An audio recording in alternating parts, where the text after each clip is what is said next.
सनातन गोस्वामी पाद हनुमान जी की स्तुति में श्री बृहद भागवतम में श्लोक कहते हैं, यू आर लॉर्ड सर्वेंट, दास। हे हनुमान जी, आप श्री भगवान के दास हो। और कैसे दास हो? अति प्रिय दास हो, अति निकट दास हो, सखा हो। हे हनुमान जी, आप भगवान के सखा भी हो। आसनम, हे हनुमान जी, आप भगवान के कैरियर भी हो, है ना? आसनम भी हो। हे हनुमान जी, आप भगवान के ध्वज भी हो, है ना ध्वज? फिर हे हनुमान जी, छत्रम, आप भगवान के छत्र भी हो। छत्र कैसे है? कई बार वनवास के दौरान भयंकर धूप गिरती थी, धूप होती थी, वेरी हॉट समर, बहुत गर्म होता था। तब हनुमान जी अपनी पूंछ का छतरी बनाते थे भगवान श्री राम जी के ऊपर। वो छतरी ऐसे बना के वो चलते रहते थे। तो इस प्रकार से गोस्वामी कहते हैं कि हे हनुमान जी, आप क्या हो? अम्ब्रेला भी हो। सनातन गोस्वामी पाद कहते हैं आप अम्ब्रेला भी हो, छत्रम भी हो। और आपकी जो पूंछ है वो छतरी का रूप ले लेती है। then कहा है वंदी। वंदी अर्थात आप शास्त्र में निपुण हो।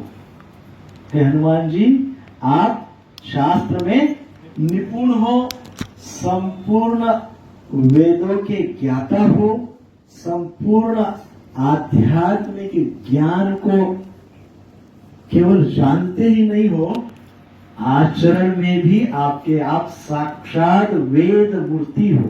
अर्थात आप साक्षात संपूर्ण शास्त्र के मूर्तिमान रूप हो, वंदी।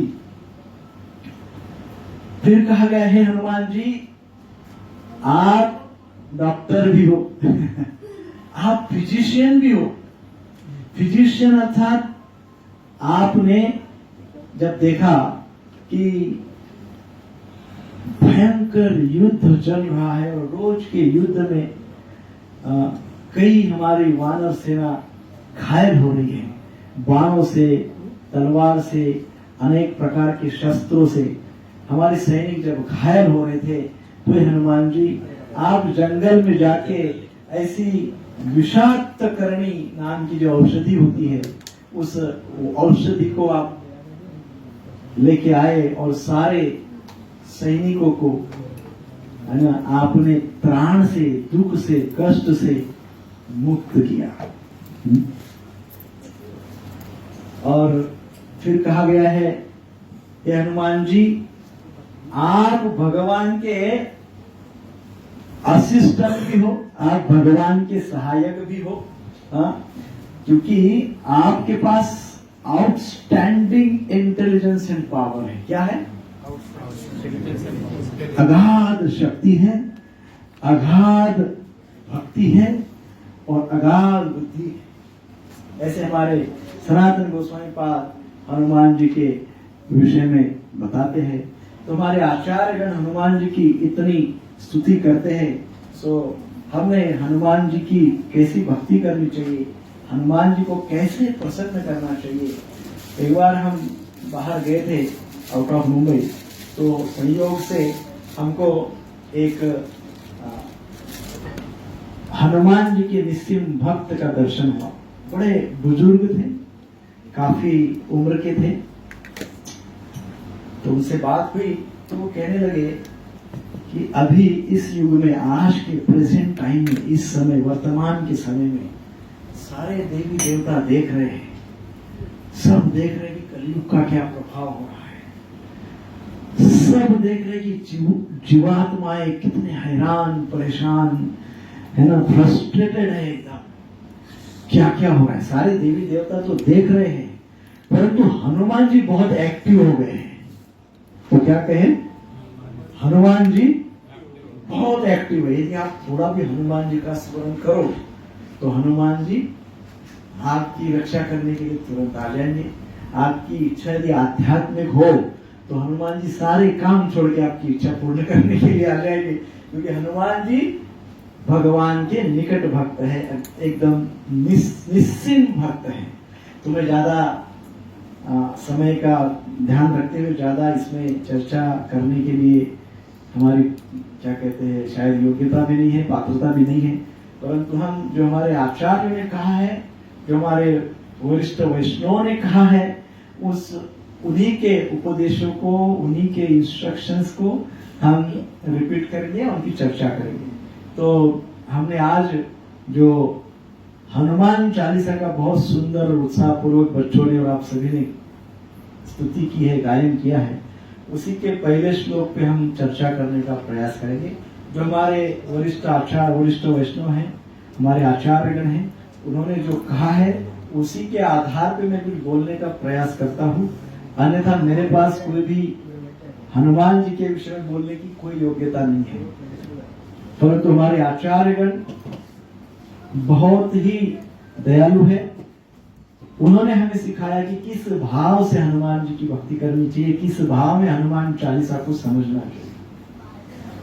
तो पहला श्लोक है, श्री गुरु चरण सरोज रज निज मन मुकुर सुधारी, बरनऊ रघुवर विमल जसु, जो दायकु फल चारी। प्रत्येक शब्द बहुत महत्वपूर्ण है। श्री गुरु चरण सरोज रज, इतने शब्द है। श्री गुरु चरण सरोज रज। इसमें कहा प्रभु जी एक भी शब्द हृदय में उतर गया तो समझिए हनुमान जी हमारे आसपास ही रहेंगे। एक शब्द भी अंतःकरण तक पहुंच गया, internally if we chant even one word, internally, हाँ, एक्सटर्नली नहीं, कैसे, इंटरनली इवन वन वर्ड भी निकल जाए तो हनुमान जी दौड़ते दौड़ते हमारा रक्षण करने के लिए आ जाएंगे। सो श्री गुरु चरण सरोज रज, अर्थात श्री गुरुदेव के चरण कमल के पराग कण रूपी धूल। ये संपूर्ण श्लोक का अर्थ क्या होता है, हमने हिंदी में करने का प्रयास किया है। अर्थ होता है श्री गुरुदेव जी के श्री चरण कमल की पराग रूप धूलि से, क्या कहा, क्या कहा, श्री गुरुदेव। पहले कौन है, आप प्रेजेंट रहिए। हाँ, अभी प्रसाद को कम से कम 1.5 घंटा टाइम है। अभी तो भगवान ही 56 भोग ले रहे, उनको 56 भोग लेने का बहुत टाइम लगता है। तो श्री गुरु, श्री गुरुदेव जी के चरण कमल, श्री गुरुदेव जी के चरण कमल, श्री गुरुदेव जी के चरण कमल की रज यानी धूली। इसको कम करा आवाज, ये सब बैठ दे रहे हैं। श्री गुरुदेव जी के, एक तो पहले श्री गुरुदेव जी, दूसरे श्री गुरुदेव जी के चरण, तीसरी बात श्री गुरुदेव जी के चरण की रज।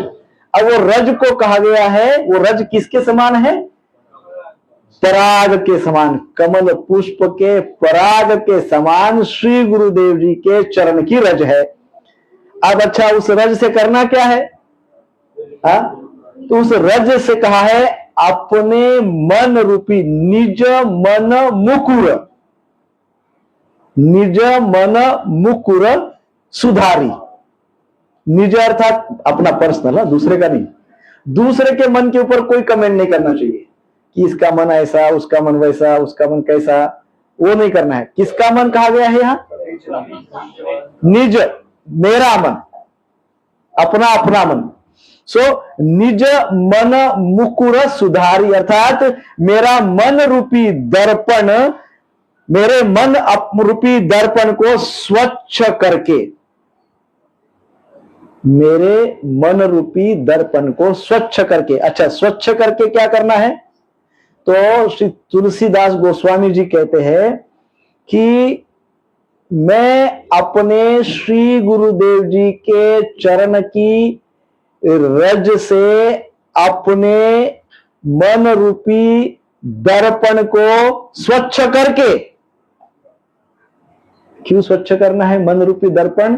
तो आगे कहते हैं वर्णो रघुवर विमल जस। तो कहते हैं रघुकुल श्रेष्ठ श्री राम के निर्मल यश का वर्णन कर रहा हूं। तो भगवान श्री राम की लीलाओं का, नाम रूप गुण और लीलाओं का वर्णन करने के लिए क्या चाहिए? अपना मन स्वच्छ चाहिए। और मन स्वच्छ कैसे होगा? श्री गुरु चरण रज, श्री गुरुदेव की चरण की रज से ही मन स्वच्छ होगा, अन्यथा मन स्वच्छ नहीं होगा। और मन स्वच्छ नहीं होगा तो भगवान के नाम रूप गुण का वर्णन नहीं कर पाएंगे। और नाम रूप गुण का वर्णन करने से होता क्या है? तो फिर कहा गया आगे की पंक्ति, जो दायक फल, कितने फल? 4। उससे कितने फल मिलते हैं? 4 फल मिलते हैं। किसको किसको 4 फल चाहिए? जिन्होंने हाथ ऊपर नहीं किया उनको ज्यादा चाहिए। जिन्होंने हाथ ऊपर किया उनको 4 मिल गए तो भी संतुष्ट है। तो अब हम इसका शब्दशः वर्णन करने का प्रयास करते हैं। श्री गुरु चरण सरोज रज। अब तुलसीदास गोस्वामी जी देखिए कितना सुंदर वर्णन कर रहे हैं। कहा गया है, हमारे शास्त्र भी कहते हैं, हमारे बड़े बुजुर्ग भी कहते हैं, हमारी गुरु परंपरा और हमारी वंश परंपरा, दोनों परंपराएं हमको बताते हैं। क्या बताते हैं? आशीर्वाद से जीवन मंगलमय होता है। ये हमारी दोनों परंपराएं हमको बताती है। कौन सी 2 परंपरा? एक हमारी गुरु परंपरा और एक हमारी वंश, हमारे पूर्वज वंश परंपरा। दोनों क्या कहते हैं? भाई बड़ों बुजुर्गों का आशीर्वाद लो। हम कहते हैं भक्तों का आशीर्वाद लो, श्री गुरुदेव का आशीर्वाद। आशीर्वाद से जीवन में क्या होता है? मंगलमय। जीवन पूर्ण क्या हो जाता है? मंगल हो जाता है। सारा जीवन ऑस्पिशियस हो जाता है। जिसका जीवन का आरंभ या जिस शास्त्र का आरंभ या जिस चर्चा का आरंभ या जिस कीर्तन का या भजन का आरंभ आशीर्वाद से होता है, वो मंगलमय हो जाता है। गोस्वामी तुलसीदास जी ने इस हनुमान चालीसा की जो शुरुआत है वो किससे की है? अपने गुरुदेव के आशीर्वाद से की है कि आई वॉन्ट योर ब्लेसिंग्स। देखिए, गोस्वामी तुलसीदास जी की यदि हम चर्चा करें तो एक वाक्य में बोला जाए तो गोस्वामी तुलसीदास जी इतने शुद्ध और पवित्र है कि वो साक्षात कली को शुद्ध और पवित्र कर सकते हैं। कली जो राक्षस है, बोलिए मत, कली को, साक्षात कली को भी वो पवित्र कर सकते हैं। इतने उनके अंदर शुद्धता, पवित्रता, भक्ति है, इतना ज्ञान है। वो यदि चाहे तो साक्षात कलियुग को भी पवित्र कर सकते हैं। फिर भी वो आशीर्वाद मांग रहे हैं। हम तो कभी कभी 16 माला जप कर लेते, 4 नियम का पालन करते, तो हमको लगता है क्या आशीर्वाद की जरूरत है, बहुत है मेरे पास। तो 16 माला जप करता हूं, 4 नियमों का पालन करता हूं। तो ये गोस्वामी तुलसीदास जी की विशेषता है। इसलिए हनुमान चालीसा की शुरुआत वो श्री गुरुदेव जी के आशीर्वाद से करते हैं। अब यहाँ पे गुरुदेव भी कौन है उनके, इसकी चर्चा की गई है। गोस्वामी तुलसीदास जी किसको गुरु संबोधन कर रहे हैं? किसको कह रहे हैं कि हे गुरुदेव मुझे आशीर्वाद दीजिए? किसको कह रहे हैं? तो श्री गुरु, हम गुरुदेव जी को ऐसे ही कहते श्री गुरुदेव। तो हनुमान चालीसा की शुरुआत में गोस्वामी तुलसीदास जी कह रहे श्री गुरु। श्री गुरुदेव जी अर्थात दो अर्थ है। पहला अर्थ है श्री, जो स्वयं गुरु है। पहला अर्थ क्या है? श्री, जो स्वयं गुरु है। और दूसरा अर्थ है गुरुदेव, जो श्री के अनुग्रहित है। कौन से दो अर्थ है? श्री गुरु, श्री स्वयं गुरु है, जो स्वयं ही गुरु है, और गुरुदेव जो है वो श्री के अनुग्रहित है। 2 in 1 है ना। सो हम इस बात को समझने का प्रयास करते हैं। श्रिया अनुग्रहित गुरु इति श्री गुरु, ये शास्त्र में कहा गया है। इसका अर्थ क्या है? अर्थात मन का शुद्धिकरण उन्हीं गुरु के चरण रज से हो सकता है जो श्री के कृपा पात्र अथवा अनुग्रहित है। कॉम्प्लिकेटेड हो गया है बट ध्यान दीजिए, इस श्लोक में पहले ही कहा है कि श्री गुरुदेव जी की चरण रज से मेरा मन क्या हो जाता है? पवित्र हो जाता है ना। श्री गुरुदेव जी के चरण रज को प्राप्त करूंगा तो चरण रज को प्राप्त करने के पश्चात क्या करूंगा कि अपने मन को मांझूंगा उससे। आप डिटर्जेंट पाउडर से बर्तन मांजते हैं ना, तो ये मन रूपी बर्तन बड़ा गंदा है। ये इतना आसानी से ये पाउडर से वो स्वच्छ नहीं होता है, तो उनको एकदम पावरफुल डिवाइन पाउडर चाहिए। डिवाइन पाउडर कौन सी है? श्री गुरुदेव के चरण की रज। श्री गुरुदेव जी के चरण की रज ली है और उससे मन को रोज रगड़ रहे हैं, है ना। तब मन पवित्र हो सकता है। कैसे हो सकता है? बहुत भक्तों के मन में आता होगा कि कैसे प्राप्त करेंगे रज, वो बाद में बताएंगे।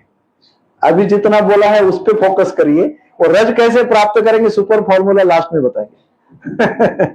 सो अब क्या कहा गया है? उनके चरणों की रज से मन को स्वच्छ किया जा सकता है। परंतु अब ये जो श्रिया अनुग्रहित इति श्री गुरु, ये गुरुदेव जी की जो व्याख्या हमारे शास्त्रों में कही गई है, उस व्याख्या का अर्थ क्या है? उस व्याख्या का अर्थ है मन का शुद्धिकरण उन्हीं गुरुदेव के चरणों से होता है। कौन से गुरुदेव जी के चरणों से होता है? अर्थात कौन वो गुरु है जो हमारे हृदय को स्वच्छ कर सकते हैं, जिनकी चरण रज, वो कौन गुरु है? तो उनका वर्णन किया गया है जो केवल श्री के कृपा पात्र है। जो केवल श्री के कृपा पात्र है वही गुरु, उनके ही चरणों की रज हमारे मन को पवित्र कर सकती है। वो गुरु अर्थात हमारे आचार्य, हमारे प्रभुपाद जी और हमारे वैष्णव सिद्धांत कहते हैं, वो गुरु अर्थात कौन से गुरु? जो गुरु परंपरा से आते हैं, जो गुरुदेव जो परंपरा में आते हैं, जो परंपरा में आते हैं वो अधिकृत गुरु है, और उनके चरणों की रज ही हमारे मन को पवित्र बना सकती है। ये गुरु कोई मनमौजी खेल नहीं है। कभी कभी कोई बहुत अच्छा बोलता है और बढ़िया सुंदर, इतना हंसाता है, इतना हंसाता है, इतना हंसाता है व्यक्ति को प्रवचन में, अपनी कथा में मजा आती है, मजा आती है, बहुत मजा आती है, बहुत हंसते हैं। दूसरे दिन गुरु बना देते हैं तो ना उनका परंपरा देखते हैं, ना ये भी देखते हैं कि क्या वो श्रिया अनुग्रहित गुरु इति श्री गुरु है, ये भी नहीं देखते हैं। हमारे आचार्य, हमारे शास्त्र कहते हैं कि गुरु कैसे होने चाहिए? परंपरा से होने चाहिए, वे ही हमको शुद्ध कर सकते हैं। सो अब श्री इस शब्द की चर्चा करते हैं। यहां तक तो समझ गए, एकदम क्लियर है। अब श्री, यहां तुलसीदास जी श्री माता सीता को बोल रहे हैं। किनको बोल रहे हैं? माता सीता को। श्री अर्थात माता सीता अर्थात जो मंगलमयी है। रामचरितमानस 1.148.2 में गोस्वामी जी लिखते हैं, वाम भाग शोभती अनुकूला आदि शक्ति छवि निधि जगमूला। क्या कहते हैं? भगवान के वाम भाग में माता सीता शोभायमान है। वे आदि शक्ति है, वे मूल शक्ति है। भगवान के वाम भाग में विराजमान होकर करती क्या है? भगवान के वाम भाग में विराजमान होकर जीवों के भगवान के प्रति जो अनर्थ है उनको नष्ट करती है। अब ये बात बहुत समझने वाली है। वाम भाग शोभती अनुकूला, अभी जैसे श्री माधव जी है और उनके बाजू में राधा जी है और हम आए दर्शन करने के लिए और हम दंडवत प्रणाम किए और माधव जी का दर्शन किए। माधव जी तो बड़े टेढ़े हैं, बड़े नटखट हैं, वो आसान नहीं, बड़े कॉम्प्लिकेटेड है और हम तो बड़े, वो टेढ़े हैं और हम बड़े कैसे हैं? मेरे हैं हम बड़े ही पड़े हैं। कहां पड़े हैं? माया में पड़े हैं, अर्थात हम एड़े हैं so, वो टेढ़े हैं और हम एड़े हैं। हम इतने एड़े हैं कि हम हमारे अंतःकरण में, हमारे मन में नित्य क्या लेके चलते हैं? अनर्थ, अपराध, अशुद्धि, पाप, और सबसे बड़ा अनर्थ बोला है इंद्रिय भोग, सेंस ग्रेटिफिकेशन। हमारे अंदर फुल सेंस ग्रेटिफिकेशन है और हम प्रणाम करने चले किसको? वो बहुत टेढ़े हैं। वो बोलते हैं क्या मेरे को मूर्ख बना रहा है, मेरे सामने आके दंडवत प्रणाम कर रहा है, अंदर तो बहुत भरा हुआ है, अंदर तो क्या क्या भरा हुआ है। हाँ, सो वो टेढ़े, वो सहन नहीं करते ये सब। इसलिए उनके बाजू में राधा रानी बैठी है, खड़ी है। राधा रानी कैसी है? कृपामयी है, कृपालु है, कृपामयी। वो जीव के ऊपर भरपूर कृपा करती है, कंपैशनेट, कृपा सागर। जैसा ही जीव प्रणाम करता है, राधा रानी पहले समझ लेती है क्या है और वो तुरंत जीव की ओर अपनी कृपा को प्रवाहित कर देती है, अपनी कृपा को प्रवाहित कर देती है। जो भी हमारे अंदर अनर्थ है, जो भी हमारे अंदर ऑफेंसेस है, जो भी हमारे अंदर सेंस ग्रेटिफिकेशन है, राधा रानी क्या करती है? फिर भी हमको अपॉर्चुनिटी दे देती है प्रणाम करने की। बोलती कोई बात नहीं, I can understand your mental conditioning. Radha Rani बोलती है I can understand your mental conditioning. और जब राधा रानी ही अपॉर्चुनिटी देती है, तब तो हमारे जो टेढ़े कृष्ण है उनकी कुछ चलती नहीं है। फिर वो भी क्या करते हैं? हमको अपॉर्चुनिटी देते हैं। तो ये जो भाव है, इस भाव को कौन सा भाव बोलते हैं? जो कृपा बरसाते हैं, ओनली कृपा। और किसके ऊपर? जो पतित है उसको कहते हैं गुरु तत्व। वही तो सुपर मर्सी है, वही तो गुरु तत्व है। सो इसलिए हमारे परम गुरु कौन है? मतलब परमोच्च, परमेष्टि राधा रानी है। और माता सीता और राधा रानी, माता सीता राधा रानी का ही एक्सपांशन है, महालक्ष्मी भी राधा रानी का ही एक्सपांशन है। सो इसीलिए राधा रानी को या माता सीता को श्री गुरु कहा गया है। साक्षात गुरु, श्री अर्थात राधा रानी, श्री अर्थात माता सीता, श्री अर्थात लक्ष्मी, साक्षात गुरु। क्यों? क्योंकि वो क्या करती है? हमको हमारी सारी जितनी भी हमारे अंदर इम्प्यूरिटीज है, वो सारे इम्प्यूरिटीज के साथ हमको अपॉर्चुनिटी देती है, हमको अवसर प्रदान करती है। सो इसलिए यहां पे हनुमान जी माता सीता को अपना गुरु मानते हैं, और ये बात गोस्वामी तुलसीदास जी जानते हैं, और इसलिए गोस्वामी तुलसीदास जी शुरुआत परम गुरु जो है अर्थात माता सीता जो है उनसे इस चालीसा की शुरुआत कर रहे हैं। हनुमान जी के विषय में क्या बोला जाता है? हनुमान जी के विषय में हम समझते हैं, ऐसा बोला जाए, समस्त निगमाचार्यम, अर्थात हनुमान जी ऐसे है कि वो संपूर्ण शास्त्र, निगम आचार्य अर्थात सारे वेदों के आचार्य, वेद उपनिषद पुराण, सारे पुराणों के और सबके आचार्य हैं। सीता शिष्यम, पहली बात क्या है हनुमान जी की? पहली बात है समस्त निगमाचार्य, सारे संपूर्ण शास्त्रों के आचार्य हनुमान जी। हाँ, फिर क्या कहा गया है? सीता शिष्यम, हनुमान जी माता सीता के शिष्य है। और फिर कहा गया गुरु और गुरुम, और फिर कहा गया है जो सारे देवताओं के गुरु है। कौन है देवताओं के गुरु? हनुमान जी। देवताओं के गुरु कौन है? बृहस्पति, वो उनके गुरु है। ऐसा कहा जाता है हनुमान जी के विषय में, गुरु और गुरुम, अर्थात देवताओं के गुरु। ऐसे ही हनुमान जी की जब स्तुति की जाती है तो स्तुति के रूप में हनुमान जी को कहा जाता है।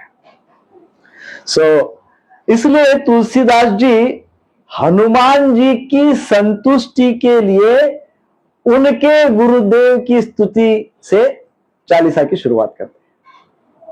अब यह महत्वपूर्ण बात है कि जब हम शिष्य की प्रशंसा करते हैं तो गुरु प्रसन्न होते हैं, जब गुरु की प्रशंसा करते हैं तो शिष्य प्रसन्न होते हैं, जब हम भगवान की स्तुति करते हैं, प्रशंसा करते हैं, स्तुति करते हैं, कीर्तन करते हैं तो भक्त प्रसन्न हो जाते हैं, भक्त की प्रशंसा करते हैं, स्तुति करते हैं तो भगवान प्रसन्न हो जाते हैं। अब यहां पे गोस्वामी तुलसीदास जी को हनुमान जी को प्रसन्न करना है तो किनकी स्तुति करेंगे?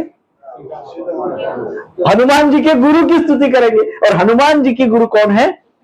माता सीता है। इसलिए माता सीता श्री गुरु चरण रज, माता सीता की स्तुति गोस्वामी तुलसीदास जी करते हैं। माता सीता के विषय में भी रामचरितमानस में गोस्वामी जी कहते हैं कि माता सीता केवल गुरु ही नहीं है, मतलब गुरु तो है ही, माता सीता गुरु तो है ही, अपितु जो व्यक्ति योग्य है, जिसके मन में भाव योग्य है, जो योग्य भक्त है, उसे शक्तिपात करके उसे भी गुरु बना देती है। क्या कर देती है? अयोग्य अर्थात जो योग्य है, जिसके हृदय में कंपैशन है, जिसके मन में शुद्धता है, जिसके पास नाम रुचि है, नाम रुचि जीव दया और साधु सेवा जिसके पास है, तो ये शक्ति तत्व है। अर्थात राधा रानी कहो या माता सीता को, माता सीता क्या करती है? ऐसी शक्ति प्रदान करती है कि वो भी गुरु बन जाता है। तो माता सीता स्वयं तो गुरु है ही है, औरों को भी गुरु बनाते हैं। और इसीलिए हमारे संप्रदाय के विषय में क्या बोला जाता है? हम शिष्य बनाते हैं कि गुरु बनाते हैं? हमारे संप्रदाय में कहा जाता है कि हम क्या बनाते हैं? गुरु बनाते हैं। माता सीता क्या बनाती है? तो अर्थात हमारा संप्रदाय भी माता सीता के अनुगत्य में है ही, है ना। तो चरण सरोज रज, एक तो बच गया चरण सरोज रज। वैदिक शास्त्र में यह शब्द आपको कई बार मिलेगा, हमारे वैष्णव शास्त्रों में, वैदिक शास्त्रों में एक शब्द आपको हजारों लाखों बार मिलेगा। कौन सा? चरण रज। और उससे भी ज्यादा बार कौन सा शब्द मिलेगा? पद्म, कमल पुष्प।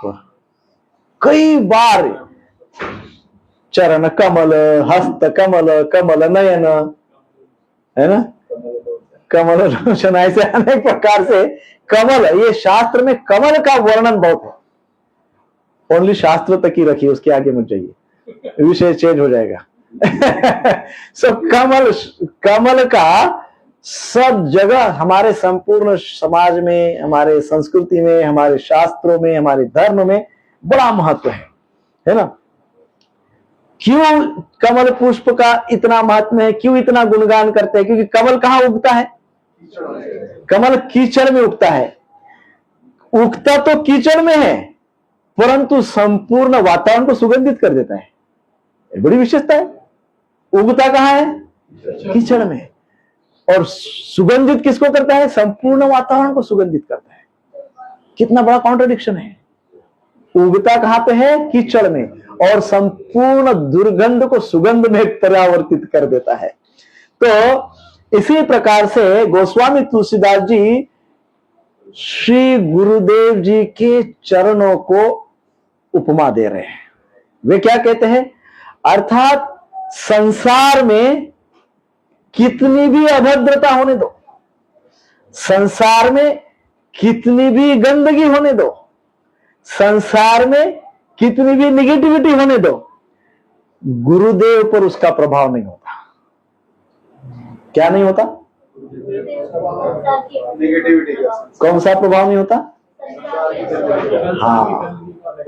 हाँ, गुरुदेव के ऊपर प्रभाव नहीं होता। जैसा कमल पुष्प के ऊपर गंध कीचड़ का प्रभाव नहीं होता, वैसे ही गुरुदेव के ऊपर सांसारिक कीचड़ का, निगेटिविटी का प्रभाव नहीं होता।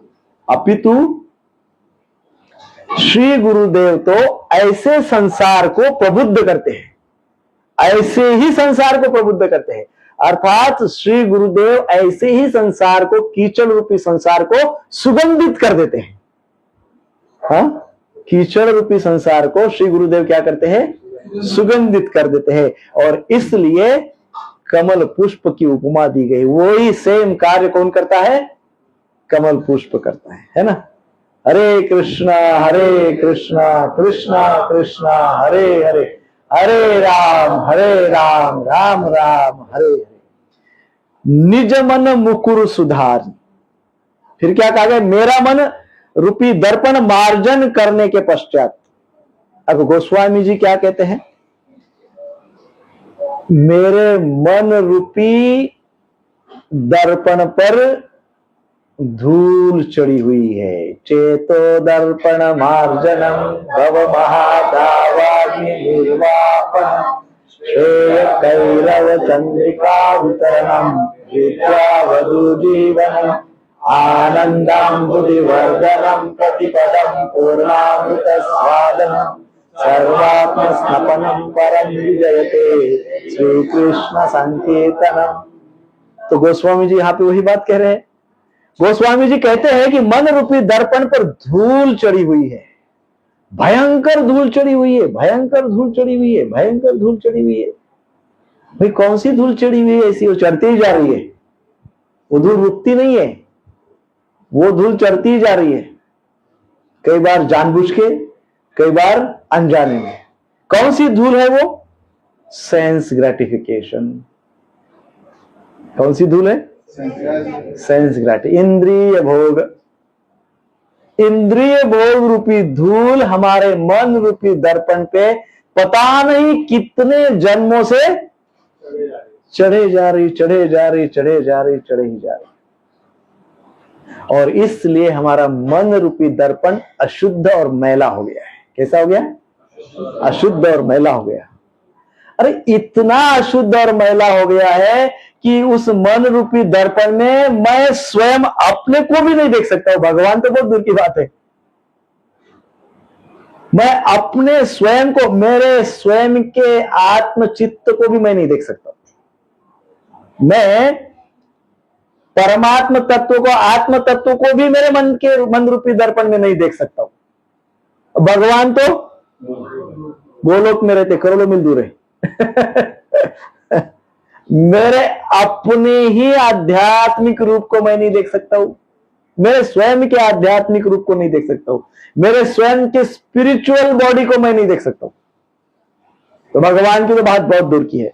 सो इसलिए क्या किया जाए, इसलिए गोस्वामी तुलसीदास जी क्या कर रहे हैं, इसलिए गोस्वामी तुलसीदास जी अपने गुरुदेव के चरण की रज मांग रहे हैं। इतना मैला हो गया है, इतना मैला मन हो गया है कि इसको साफ स्वच्छ करने के लिए मेरे पास केवल और केवल एकमात्र उपाय है। वो क्या है? यस, गुरुदेव जी के चरणों की रज यदि वो मिल जाए तो फिर क्या हो जाएगा? यदि वो मिल जाए तो मैं क्या करूंगा प्रभु, क्योंकि ये रज साधारण नहीं है, ये रज साधारण नहीं है, ये रज क्या है?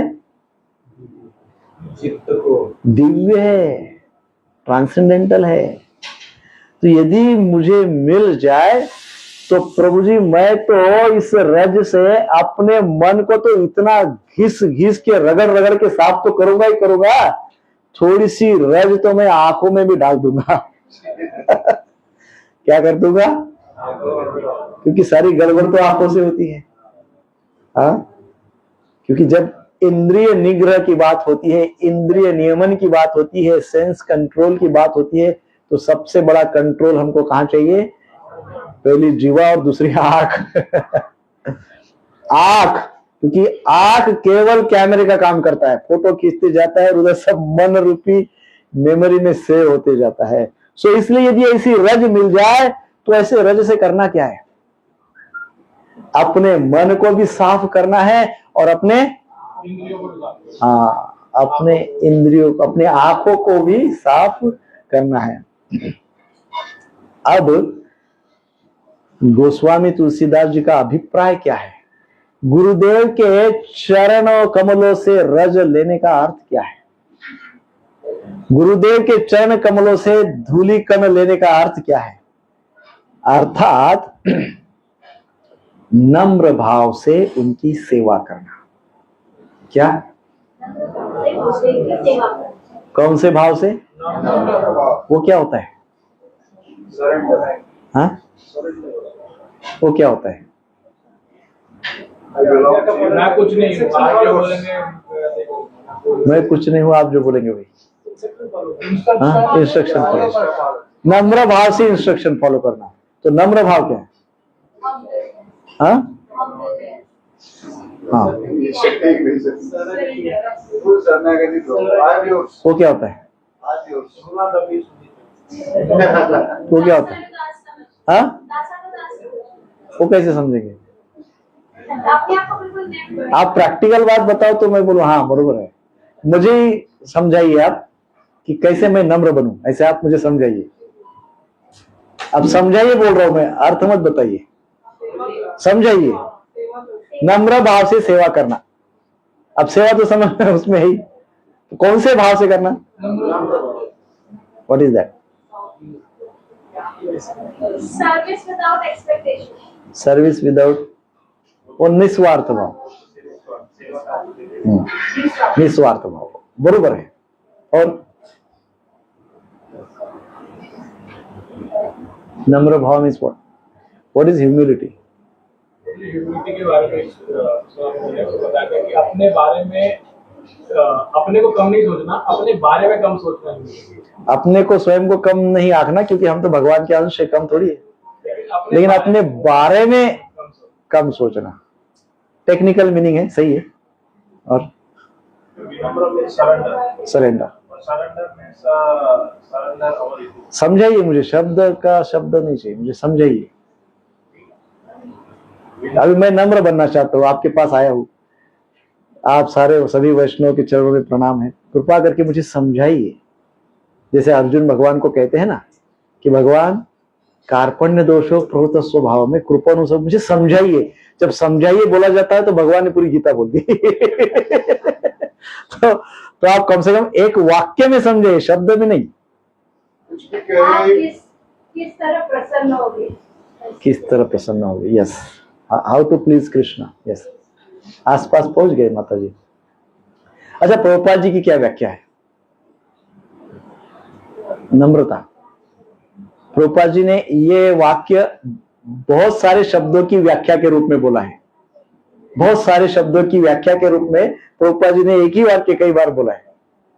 Don't forget. Yes, very true. Always remember Krishna, never forget Krishna. ये सबसे बड़ी नम्रता है, पहले इंपॉर्टेंट वर्ड। इफ मैं अपने आप को क्या आपने क्या व्याख्या किया था? कि मैं कुछ नहीं हूँ। मैं कुछ नहीं हूँ, मतलब अपने बारे में ना सोच करके, सॉरी, अपने को कुछ ना सोचना, मतलब अपने को कम नहीं सोचना, लेकिन अपने बारे में कम सोचना। अपने बारे में कम सोचना, अपने को कम नहीं सोचना। बट इसमें कृष्ण को भूल गए तो तो फिर नम्रता कहाँ रही?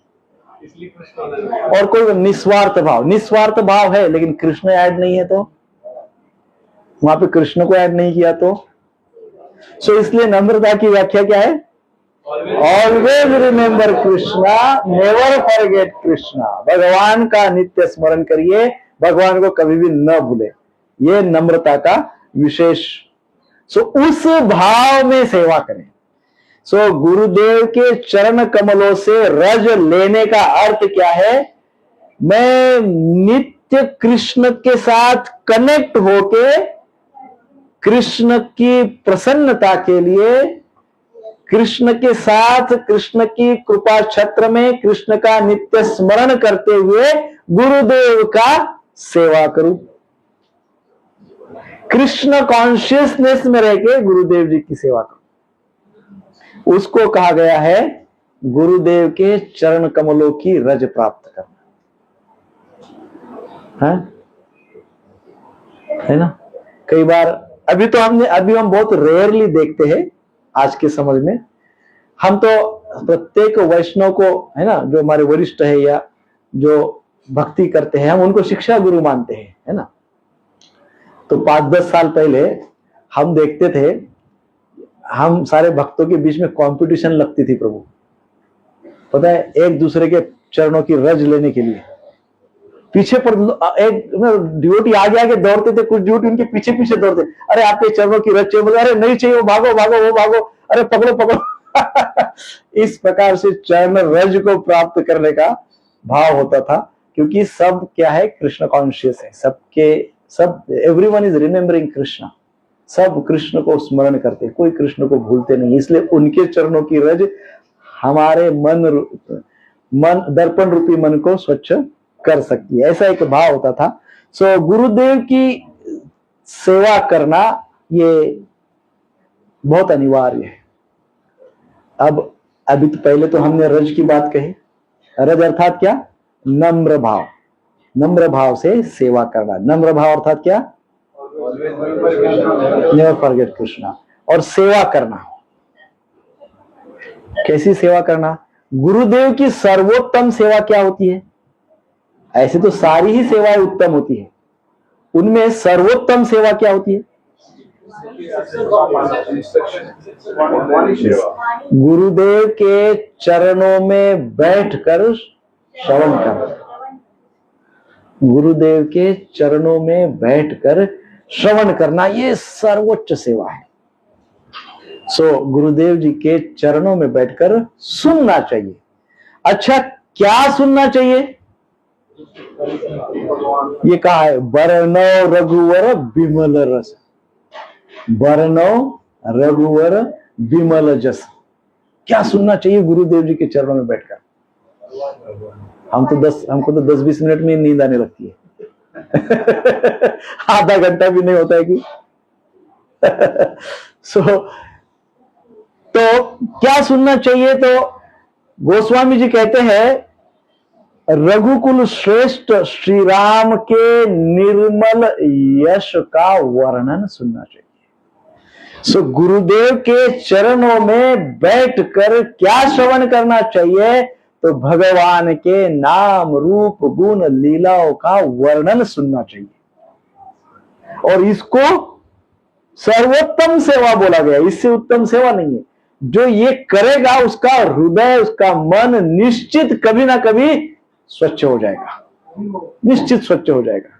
दूसरा मन स्वच्छ करने का कोई मार्ग नहीं है, कोई सुपर कैप्सूल नहीं है ना। कितने भी ट्रैंक्विलाइजर्स ले लो, मन को शांत करने की टैबलेट्स खा लो, असर समाप्त हो गया कि मन पुनः चंचल हो जाएगा, अशुद्ध हो जाएगा, है।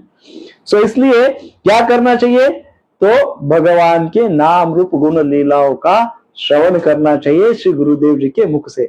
The greatest mercy of the spiritual master descends from his mouth. बहुत बहुत ही पावरफुल सेंटेंस है। इंग्लिश में बताता हूं, the greatest mercy of spiritual master descends from his mouth, अर्थात गुरुदेव जी की सर्वोच्च कृपा उनके वाणी से अवतरित होती है। कहां से अवतरित होती है? हम जाते हैं गुरुदेव को प्रणाम करते हैं, दर्शन करते हैं, दूर से देखते, अरे वो बढ़िया बढ़िया, कुछ सुनते नहीं, कुछ श्रवण नहीं करते हैं। हाँ, सो गुरुदेव की कृपा अवतरित केवल और केवल उत्तम कोटि की कृपा उनके वाणी से अवतरित होती है। हाँ? और इसलिए वो कृपा यदि मिल गई, अर्थात हमने श्रवण उनके चरणों में बैठकर कर लिया, तो क्या हो जाएगा, हमारा मन निश्चित एक दिन स्वच्छ हो जाएगा, दर्पण स्वच्छ हो जाएगा। सो अब देखो, बहुत बड़ा लिंक है, हम एक ही श्लोक ले रहे हैं लेकिन लिंक समझिए, है ना। श्री अर्थात क्या, गुरु अर्थात क्या, श्री गुरुदेव, चरण अर्थात क्या, रज अर्थात क्या, सरोज अर्थात क्या, है ना। और देन अब एक एक शब्द को कनेक्ट करिए। सो गुरुदेव जी की सर्वोच्च कृपा उनके मुख से अवतरित होती है। अब गुरुदेव के हृदय में पहुंचने का, गुरुदेव के निकट बैठने का अर्थ है गुरुदेव के हृदय में पहुंचना। गुरुदेव के निकट बैठने का अर्थ है गुरुदेव जी के हृदय में पहुंच जाना। गुरुदेव के हृदय में कैसे पहुंचेंगे, वो रास्ता किधर से निकलता है?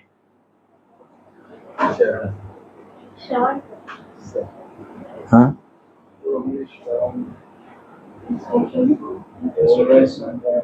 बोल रहे, सुन रहे, उनकी इंस्ट्रक्शन फॉलो करना, उनकी इंस्ट्रक्शन फॉलो करना, आत्म साक्षात करना, इंस्ट्रक्शंस को फॉलो करके उतारना, सही है। और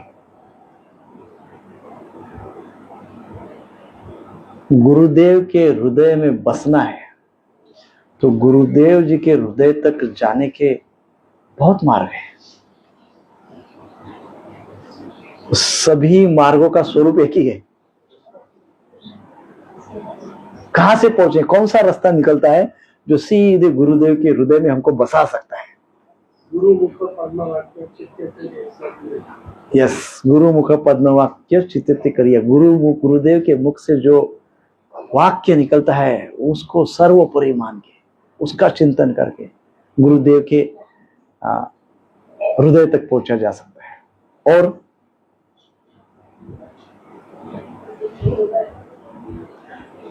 शुद्ध भक्तों के हृदय से गुरुदेव के हृदय तक जाया जा सकता है।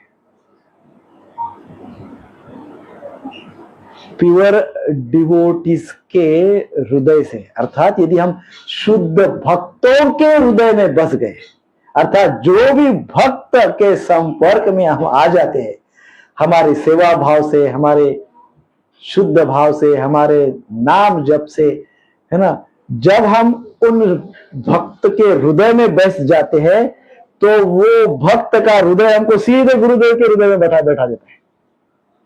समझ रहे हैं? क्या समझे? अगर हम किसी भक्त के हृदय में अपना स्थान बना लिया तो वो भक्त हमें गुरुदेव के हृदय में सीधे पहुंचा देते हैं। भक्तों के, किसी भक्त भी नहीं, जितने भी भक्त संपर्क में आते हैं, जो भी भक्त है, ऐसे भक्तों के हृदय में यदि स्थान बना लिया तो वो भक्तों का हृदय हमको क्या करता है? पर हमारे सामने तो बहुत बड़ा प्रॉब्लम है। क्या क्या प्रभु जी, बहुत बड़ा प्रॉब्लम क्या है हमारा? We are very much judgmental प्रभु। हम बहुत जजमेंटल है प्रभु, नहीं है क्या? नहीं है? सामने कोई ड्यूटी आ जाता तो पहले हम जजमेंट, कौन है? अच्छा ड्यूटी है, सर सोलह माला करता है, we never know about him, हमको कुछ पता नहीं है। लेकिन हम इतने जजमेंटल, कभी कभी बहुत सीनियर भक्त कुछ विपरीत या कुछ ऐसे हम जैसे सोचते नहीं है, उस सोच हमारी हम वैसे सोचते नहीं है, वो सोचते हैं और कुछ ऐसा व्यवहार करते हैं, हम तुरंत 100-200 वाक्य उनके ऊपर बोल देते हैं, जजमेंटल हो जाते हैं। यदि हम जजमेंटल हो जाएंगे तो हम भक्तों के हृदय में नहीं बैठ पाएंगे, और भक्तों के हृदय में नहीं बैठ पाएंगे तो गुरुदेव के हृदय तक नहीं पहुंच पाएंगे। सो यहां पे यही बात बताई गई है कि जो गोस्वामी तुलसीदास जी सर्वप्रथम गुरुदेव जी को इसलिए प्रणाम करते हैं, उनकी स्तुति करते हैं, और गुरुदेव को प्रसन्न करने के लिए गुरुदेव जी की स्तुति करते हैं। हनुमान जी उनके गुरुदेव, उनको प्रसन्न करना है तो उनको पता है उनको कैसे प्रसन्न कर सकते हैं, तो उनके गुरु को स्तुति करो पहले। तो इस प्रकार से अपने गुरुदेव की कृपा प्राप्ति के लिए गोस्वामी जी इस प्रकार से स्तुति करते हैं और हमको बताते हैं कि कैसे हम गुरुदेव के हृदय में स्थित हो सकते हैं, वास कर सकते हैं, भक्तों के हृदय में जाकर गुरुदेव जी के हृदय तक पहुंच सकते हैं। अच्छा, पहुंच गए। गुरुदेव के हृदय में क्या होता है? नरोत्तम दास ठाकुर वैष्णव विज्ञप्ति में कहते हैं, क्या कहते हैं? तुम्हार हृदय सदा गोविंद विश्राम। क्या कहते हैं नरोत्तम दास ठाकुर जी? तुम्हार हृदय सदा गोविंद विश्राम, गोविंद को है ना मोर वैष्णव प्राण। तुम्हार हृदय सदा गोविंद विश्राम। सो गुरुदेव के हृदय में सदा कौन रहते हैं? गोविंद रहते। माता सीता के हृदय में सदा कौन है? राम जी है। हनुमान जी के हृदय में सदा कौन है? राम सीता, सीता राम जी है, राम जी है। सो प्रभुपाद जी के हृदय में कौन है? कृष्ण है। गुरु परंपरा है, कृष्ण है। गुरु महाराज के हृदय में सदा कौन है? गुरु परंपरा, प्रभुपाद जी गुरु परंपरा कृष्ण है। तो यहाँ पे नरोत्तम दास ठाकुर जी वैष्णव विज्ञप्ति में कहते हैं कि तुम्हारे हृदय सदा गोविंद विश्राम। आपके हृदय में है गुरुदेव, सदा गोविंद रहते हैं, विराजमान रहते हैं। और जब गोविंद को पूछा गया कि हे गोविंद आपका क्या स्टेटस है तो गोविंद को है ना मोरा वैष्णव प्राण, मेरा प्राण तो वैष्णव है, मेरे हृदय में सारे वैष्णव रहते हैं। मेरे हृदय में कौन रहते हैं? वैष्णव रहते हैं। गोविंद के हृदय में गुरुदेव रहते हैं, गुरुदेव के हृदय में गोविंद रहते हैं। ये कितनी विशेष बात है ना? सो तुलसीदास जी ने यद्यपि चालीसा तो हनुमान जी के लिए लिखा है ना, हनुमान चालीसा, परंतु वो हनुमान चालीसा की शुरुआत उन्होंने माता सीता की स्तुति से की है, क्योंकि हनुमान जी जो भी करते हैं उसमें सीता राम जी की, श्री राम जी की स्तुति ही होती है। हनुमान जी की कोई ऐसी क्रिया नहीं है कि जिसमें राम नहीं है। आपको पता होगा पूर्व के समय में हमारे पूर्वज, हमारे दादा परदादा यदि कोई चीज बोलते और किसी चीज में उनको उत्साह नहीं है तो वो क्या बोलते थे पता है आपको? अरे उस बात में कोई राम नहीं है। ऐसा वो आपको सुना है आपने? हमने बचपन में सुना है। हमारे पिताजी कभी बोलते कोई ऐसी अननेसेसरी टाइम पास काम कोई कर रहे हैं, आजकल हम उसको टाइम पास बोलते हैं। हमारे दादा परदादा टाइम पास नहीं बोलते थे। हमारे दादा परदादा बोलते अरे उसमें कोई राम नहीं है। क्या बोलते थे? कोई राम नहीं उस बात में। और हनुमान जी की तो कोई भी बात बिना राम के नहीं होती। कोई भी क्रिया उसमें राम का होना, श्री राम का होना अनिवार्य है, एकदम अनिवार्य है। जब श्री रामचंद्र जी की स्तुति होती है तो हनुमान जी प्रसन्न होते हैं। जब हनुमान जी की स्तुति होती है तो श्री रामचंद्र जी प्रसन्न होते हैं। सो तुलसीदास जी हनुमान जी की स्तुति कर रहे हैं ताकि उनको सबकी कृपा मिले, है ना? तुलसीदास जी हनुमान जी की स्तुति कर रहे हैं। हनुमान जी की स्तुति से क्या होगा? राम जी की भी मिलेगी, सीता जी की भी मिलेगी, लक्ष्मण जी की भी, सब रघुवर सारे रघुकुल की कृपा मिल जाएगी। हाँ, सारे रघुकुल की कृपा मिल जाएगी। सो अब यहाँ पे जो श्लोक में कहा गया है, वर्णव रघुवर विमल जस। वर्णव, वर्ण अर्थात वर्णन, एक्सप्लेनेशन। सो रघुवर, रघुवर अर्थात राम, श्री रामचंद्र जी के लिए रघुवर कहा गया है। रघु वंश में सबसे वर ऊपर तो रामचंद्र जी को कहा गया है और उनकी कृपा मिल जाती। अब रघुवर भगवान श्री रामचंद्र जी को बोला जा रहा है, लेकिन भगवान रामचंद्र क्या बोलते हैं? तो गोस्वामी जी का यह बोलने का तात्पर्य बहुत बहुत ही सुंदर है। तुलसीदास जी यहां पर हनुमान जी को रघुवर कह रहे हैं और तुलसीदास जी का भाव क्या है? तुलसीदास जी का भाव है श्री रामचंद्र यही चाहते हैं कि हनुमान जी को रघुवर बोला जाए। हाँ, गोस्वामी जी कहते हैं हनुमान जी रघुवर है। तो हनुमान जी जब सर्वप्रथम लंका में गए तो कैसे गए हनुमान जी लंका में? समुद्र के तट पे खड़े थे और समुद्र के तट से उन्होंने जो छलांग लगाई, छलांग लगा के पूरा समुद्र पार करके लंका में पहुंच गए हनुमान जी। तो जब लंका में पहुंचे तो क्या भयंकर सीन देखा उन्होंने। हाँ, भयंकर परिस्थिति जो आज हमको बताया जाता है 4 रेगुलेटरी प्रिंसिपल फॉलो करो, 4 नियमों का पालन करो। कौन सा 4 नियम? नो मीट ईटिंग, मांसाहार मत करो, गैम्बलिंग मत करो, नो इंटॉक्सिकेशन, धूम्रपान मत करो और नो व्यभिचार, व्यभिचार मत करो। प्रभु जी जब हनुमान जी लंका में गए ना तो चारों तरफ उनको यही दिख रहा था।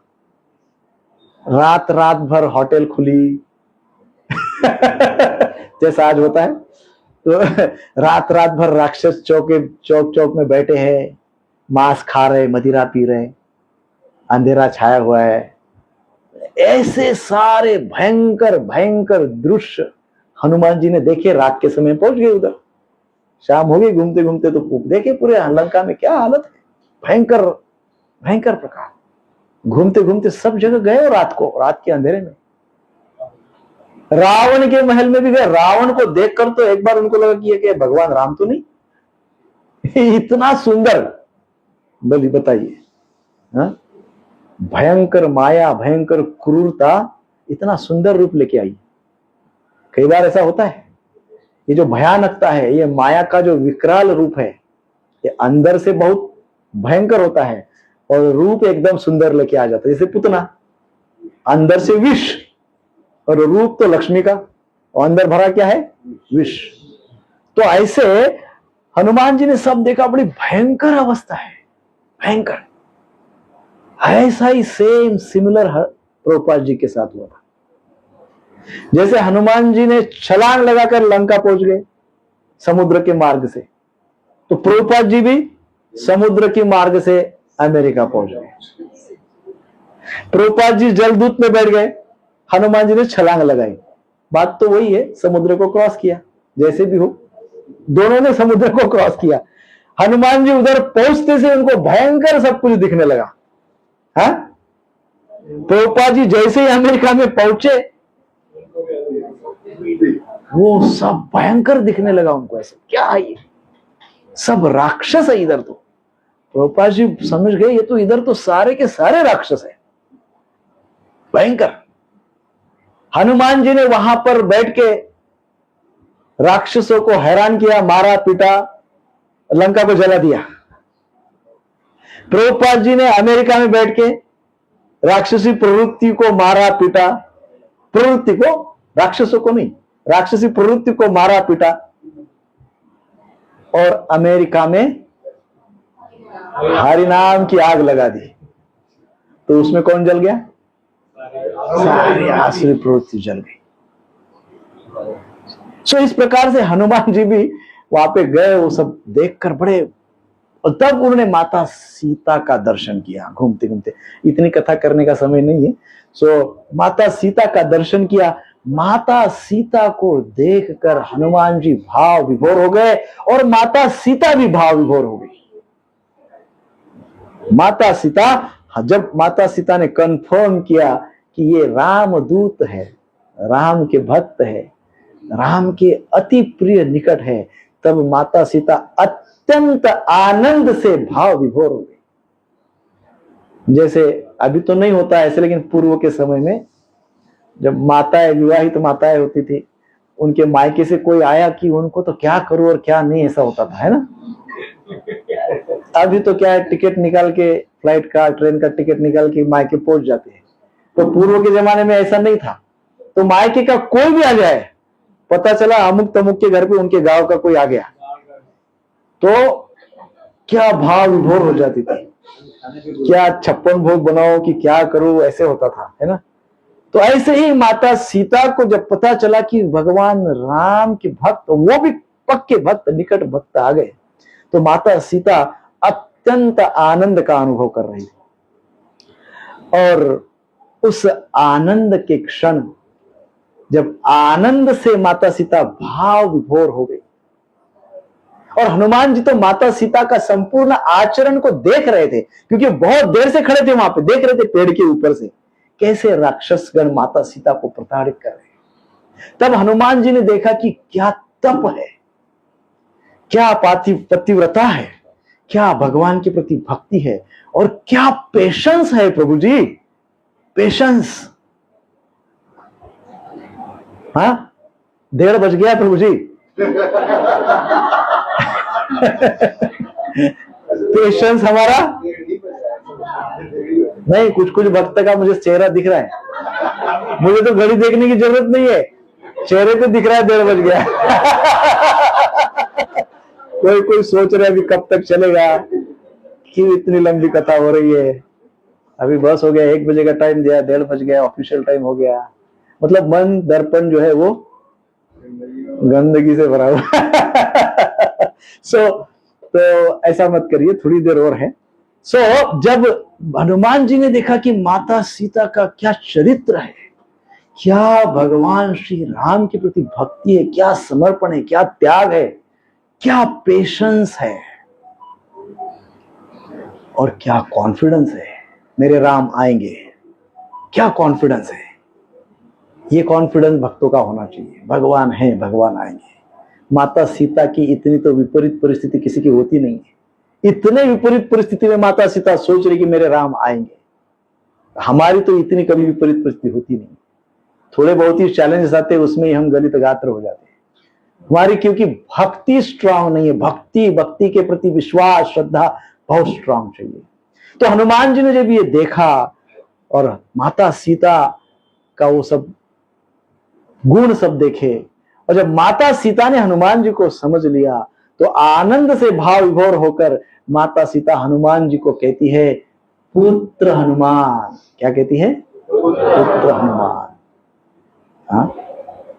और श्री रामचंद्र जी भी कई बार भाव विभोर हो गए हनुमान जी के प्रति। जब हनुमान जी संजीवनी बूटी लेके आए थे लक्ष्मण जी के लिए, तब भगवान श्री रामचंद्र जी भी बहुत भाव विभोर हो गए थे हनुमान के प्रति, और हनुमान जी को श्री रामचंद्र जी ने भी कहा पुत्र हनुमान। क्या कहा?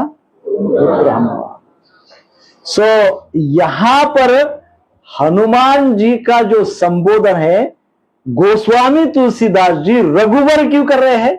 क्योंकि ऐसा संबोधन करके तुलसीदास जी कहना चाहते हैं कि श्री रामचंद्र जी के हृदय में हनुमान जी का क्या स्थान है। श्री रामचंद्र जी, माता सीता हनुमान जी को अपना पुत्र मानती है। क्या मानती है? पुत्र मानती है। और पुत्र मानती है, इसलिए गोस्वामी तुलसीदास जी हनुमान जी के लिए भी रघुवर बोलते हैं, क्योंकि हनुमान जी से श्रेष्ठ कोई पुत्र होगा? हाँ, हनुमान जी से श्रेष्ठ क्या कोई पुत्र होगा। इसलिए गोस्वामी जी हनुमान जी को रघुवर कह रहे हैं। भगवान राम को तो कह रहे हो तो है ही, परंतु वही परंपरा यदि आगे की बात कहा जाए तो गोस्वामी जी को हनुमान जी दिख रहे हैं और हनुमान जी को रघुवर बोल रहे हैं। आगे कहा गया है जो दायकु फलचारी, जो चारों फलों को प्रदान करने वाले हैं, ऐसे हनुमान जी जो रघुवर है, जो भगवान श्री रामचंद्र जी के हृदय में बसते, है ना, है ना, भगवान श्री रामचंद्र जी के हृदय में बसते हैं। तो गोविंद को है ना मोरा वैष्णव प्राण, गोविंद कह रहे हैं कि मेरा प्राण तो वैष्णव, वैसे श्री रामचंद्र जी कह रहे हैं कि मेरा प्राण तो हनुमान है। सो श्री रामचंद्र जी के हृदय में हनुमान जी बैठते हैं। सो जो दायकु फलचारी अर्थात जो चारों फलों को देने वाला है ना।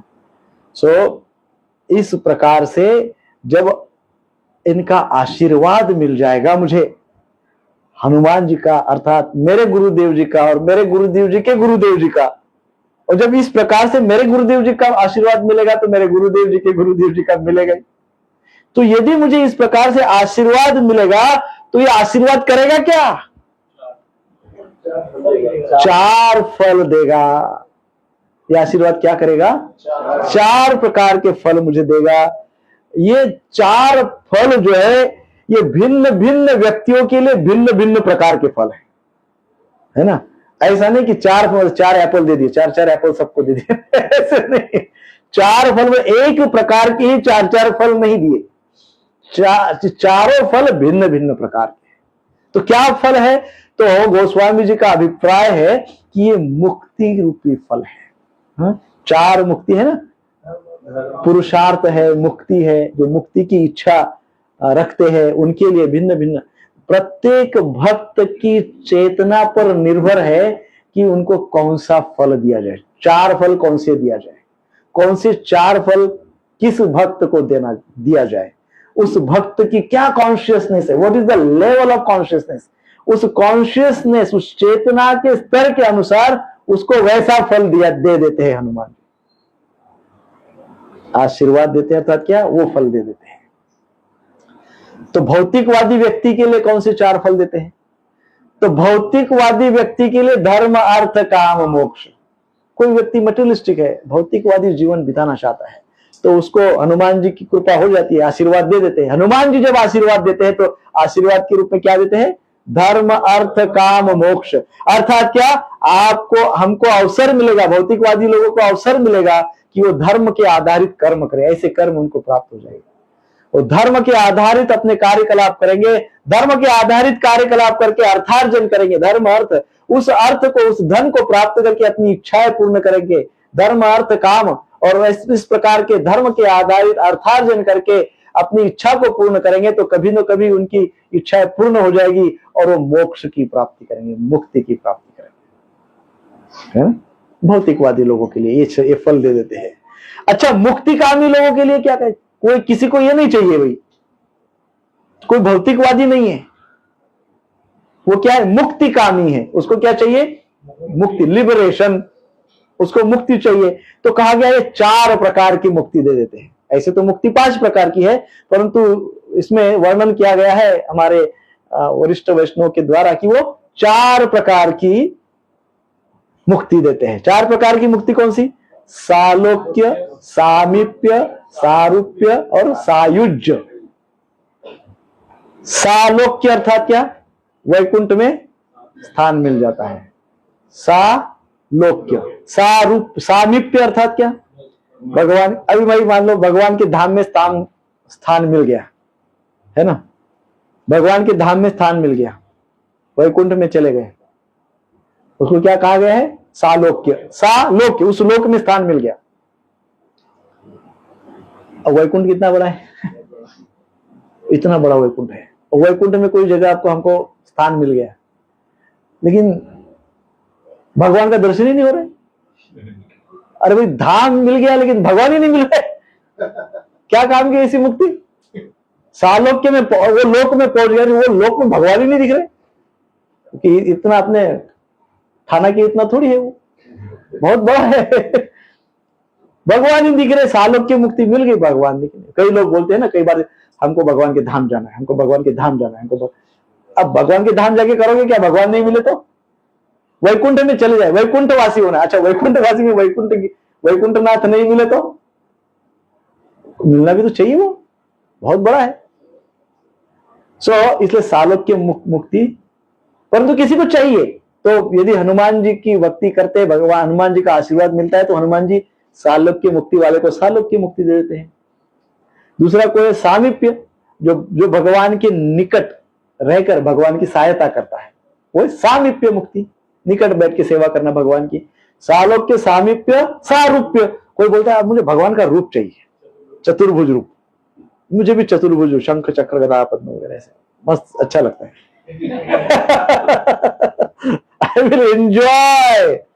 I will enjoy that रूप in वैकुंठ। तो वास्तव में वो उधर जाके एंजॉय करता है, इसलिए भगवान का दर्शन नहीं हो पाता है ना। सारूप्य, किसको बनना है चतुर्भुज? किसको चाहिए चतुर्भुज रूप? नहीं, अच्छी बात है। सारूप्य, फिर कहा गया सायुज्य, भगवान में विलीन हो जाना। कभी एकाध भक्त कभी कभार भूला भटका ऊपर की 3 मुक्ति को प्राप्त कर सकता है, हो सकता है एकाध कोई भूला भटका गया समझो, कर सकता है, परंतु सायुज्य मुक्ति से तो सारे भक्तों ने एकदम दूर रहना चाहिए, क्योंकि सायुज्य मुक्ति में रिलेशनशिप ही खत्म हो जाती है। नो रिलेशनशिप विद भगवान। भगवान में विलीन हो जाओगे, क्या रिलेशन रखोगे, कैसा रखोगे? सो सायुज्य नो।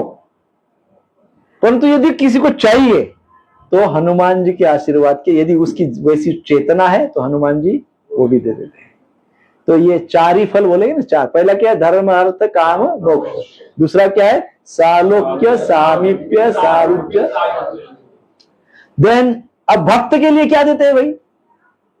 भक्त के लिए क्या देते हैं? तो हनुमान जी भक्त को देते हैं, भक्त को देते हैं धर्म।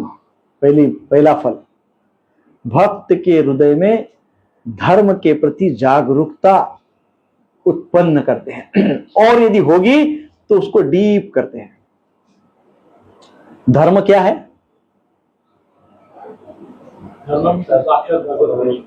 वो क्या है? भगवान ने जो बोला है, जीवेर स्वरूप है,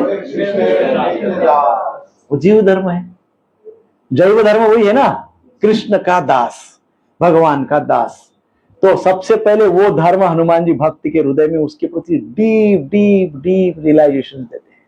पहला फल, हनुमान जी का आशीर्वाद मिलता है तो पहला फल मिलता है क्या? I am not body, I am soul. Prabhupada ji जो कहते हैं वो हमको प्राप्त हो जाता है। वो हनुमान जी वो हमारे उस श्लोक को या उस वाक्य को हमको रियलाइज करवाते हैं। I am not body, I am soul. धर्म, जैव धर्म। दूसरा क्या देते हैं हनुमान जी? दूसरा फल देते हैं भक्त को भगवत ज्ञान। पहला धर्म, दूसरा ज्ञान। कौन सा ज्ञान? भगवत ज्ञान। भगवत ज्ञान क्या है? जैसा अभी आपने कहा, कृष्णस्तु साक्षात, सॉरी क्या? धर्मम तो साक्षात भगवत प्रणीतम। और फिर क्या कहते हैं? कृष्णस्तु भगवान स्वयं, अर्थात भगवान कौन है? कृष्ण भगवान है। उनके विषय में ज्ञान देते हैं और ज्ञान बढ़ाते हैं। भगवान के विषय में ज्ञान को हमको रियलाइज करवाते हैं। सो धर्म, ज्ञान। धर्म कौन सा? जैव धर्म। ज्ञान कौन सा? भगवत ज्ञान। भगवान, सॉरी, ज्ञान कौन सा? भगवत ज्ञान। फिर तीसरा फल देते योग। तीसरा फल हनुमान जी भक्तों को देते कौन सा? कौन सा योग? भक्ति योग। 3 फल हो गए। और चौथा फल देते क्या? बहुत सुंदर फल देते हैं प्रभु जी। चौथा फल, वो जो करते हैं ना वही हमको देते हैं। वो क्या करते हैं हनुमान जी? जाप। हमेशा क्या करते हैं? श्री राम जय राम जय जय राम, श्री राम जय राम जय जय राम, श्री राम जय राम जय जय राम। जब वो हमको आशीर्वाद दे देते हैं तो हम क्या करते हैं? हरे कृष्णा कृष्णा कृष्णा हरे हरे, हरे राम राम राम हरे हरे। इसीलिए तो हनुमान जी में प्रभुपाद जी में सिमिलैरिटी है प्रभु। एक हमारे गुरु महाराज जी ने मुझे एक प्रभुपाद जी का एक फोटो उनके आशीर्वाद रूप में, प्रसादी के रूप में दिया था। प्रभुपाद जी का एक पिक्चर हैंडमेड। मैं जब भी, अभी भी मेरे पास है, 15-20 साल पहले दिया होगा, अभी मेरे पास है। मैं जब देखता हूं तो वो प्रभुपाद जी मुझे हनुमान जी दिखते हैं। एकदम हनुमान जी जैसे प्रभुपाद जी है। तो इसीलिए तो हनुमान जी ने जो किया वो प्रभुपाद जी करते हैं। हनुमान जी ने क्या किया? भगवान के नाम का प्रचार ही किया ना। हनुमान जी ने कभी कोई अनुष्ठान किया? अरे बड़े बड़े अनुष्ठान करने वाले, तपस्या करने वाले सभी को हनुमान जी ने हरा दिया। रावण कितनी बड़ी तपस्या करता था, उनका पुत्र क्या नाम था? मेघनाथ। उसने तो कैसी कैसी कौन सी काली माता और एकदम अघोरी तपस्या और तांत्रिक मांत्रिक तपस्या प्रचंड करके क्या क्या शक्तियां प्राप्त की थी। हनुमान जी के पास क्या था? ओनली नाम। सो भक्तों को हनुमान जी चौथे फल के रूप में क्या देते हैं? जाप, नाम जप। वो नाम जप करते इसलिए हमको भी बोलते हैं ये फल ले लो, बढ़िया फल है, हरे कृष्ण महामंत्र का। प्रभुपाद जी के माध्यम से देते हैं, गुरु परंपरा के माध्यम से हमको वो फल देते हैं। तो इस प्रकार से जब वो फल मिलता है तो इस हमको भगवान की प्राप्ति होती है, प्रेममयी भक्ति प्राप्त होती है। सो इस प्रकार से चारी फल बोला गया है ना श्लोक में, लास्ट में क्या कहा गया है? बरनौ रघुवर विमल जस हृदय फल चार फल देते हैं। जो दायकु फल चारी, ये चार फल मिलते हैं। भक्तों को भी मिलते हैं, कर्मी को भी मिलते हैं, मुक्ति कामी को भी मिलते हैं। ऐसे सबको चार फल देते हैं हनुमान जी। सो मेरा विचार था कि आगे का श्लोक करूं, परंतु आपकी ओर देख के मुझे उत्साहित नहीं लग रहा है। हरे कृष्णा कृष्णा कृष्णा हरे हरे, हरे राम राम राम हरे। क्योंकि अगला श्लोक बहुत महत्वपूर्ण है, करे कि नहीं? हाँ, मेरे को हिंट ही तो नहीं देती आती है, मेरा प्रॉब्लम है। मेरे से वैष्णव अपराध तो नहीं होगा ना? सब लोग अंदर ही अंदर प्रसाद करते रहेंगे और मैं प्रवचन करता रहूंगा, तो वैष्णव अपराध हो जाएगा, है ना?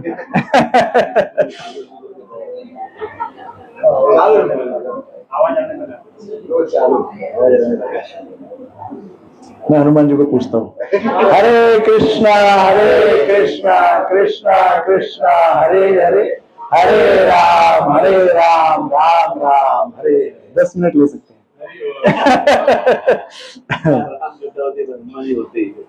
वो तो पूरा टाइम बैठो बोल रहे हैं।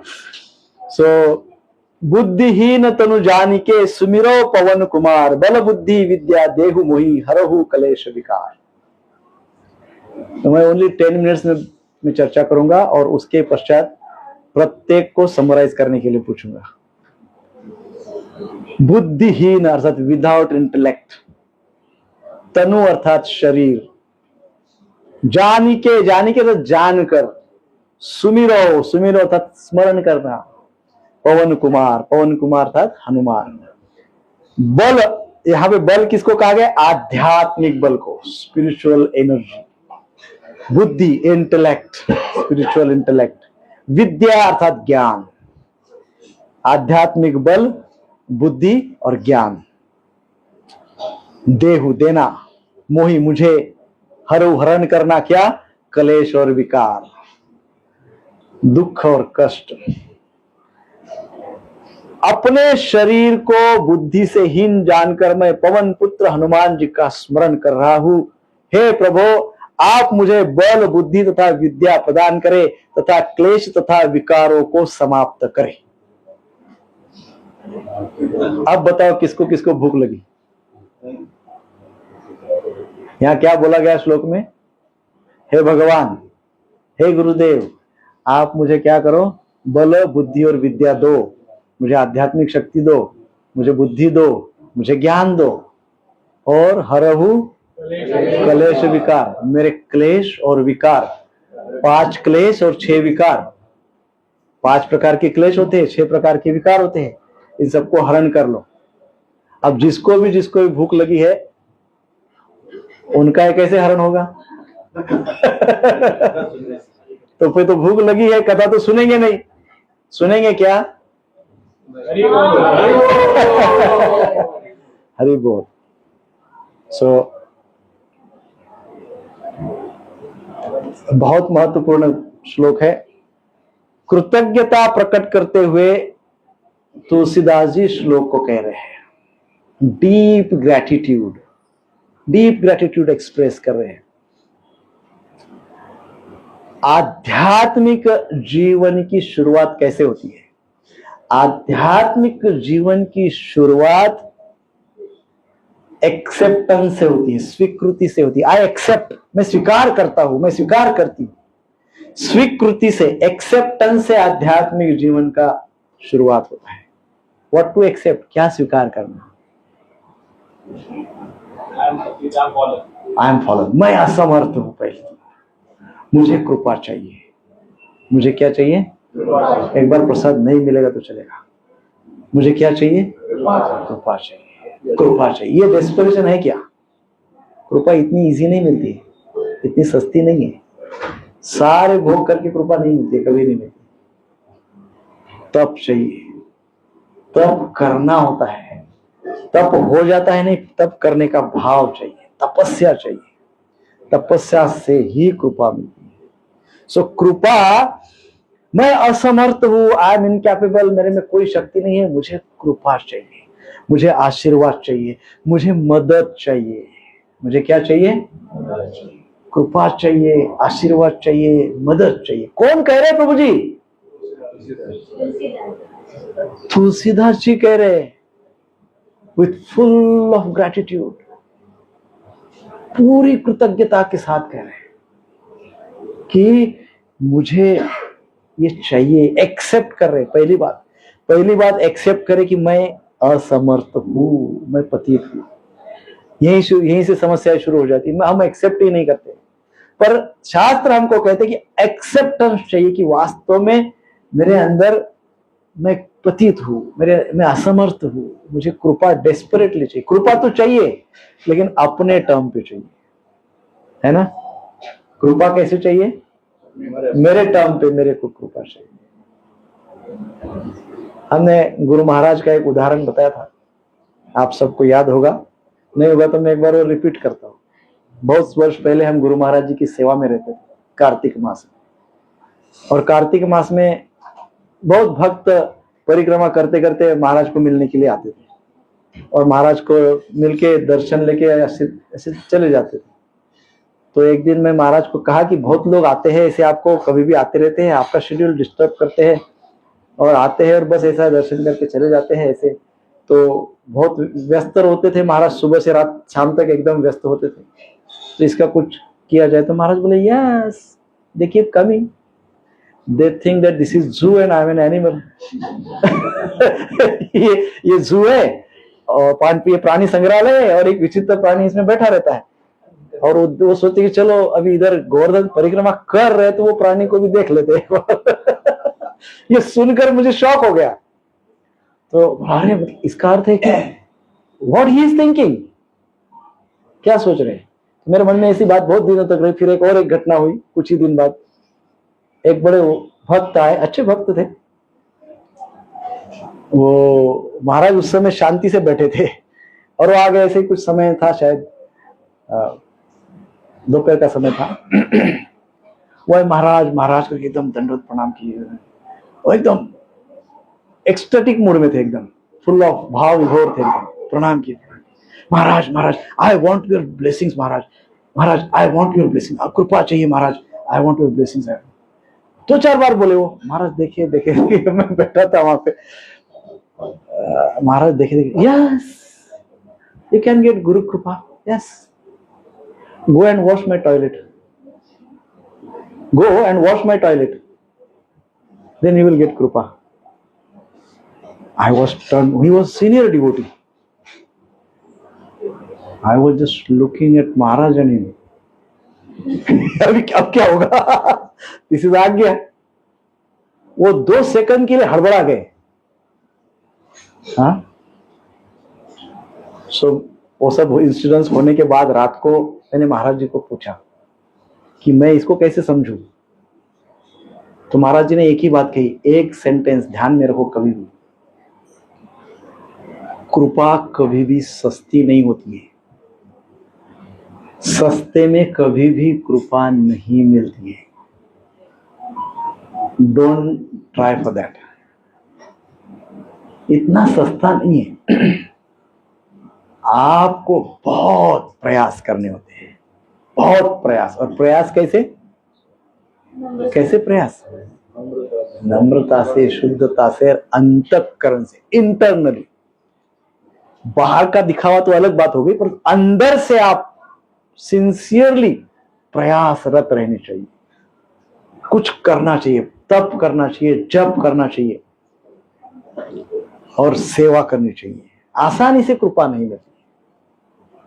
सो यहाँ पे वही विषय है कि गोस्वामी तुलसीदास जी उसी बात को कह रहे हैं कि मैं असमर्थ हूं, मुझे कृपा, आशीर्वाद, मदद चाहिए, है ना।